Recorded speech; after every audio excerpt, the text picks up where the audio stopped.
La conquista della felicità.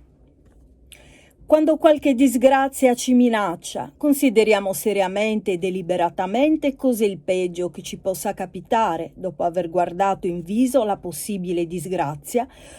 Procuriamoci delle solide ragioni per pensare che, dopo tutto, non sarebbe poi una cosa tanto grave.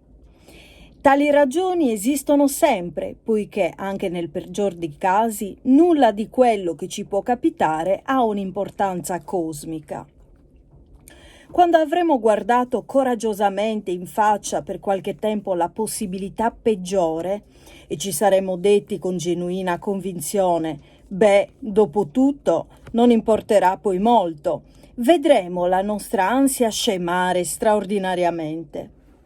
Può essere necessario ripetere il processo più di una volta, ma alla fine, se non si è rifuggiti dal considerare sotto tutti i suoi aspetti la peggiore soluzione possibile, si vedrà la propria ansietà scomparire per essere sostituita da un senso di sollievo.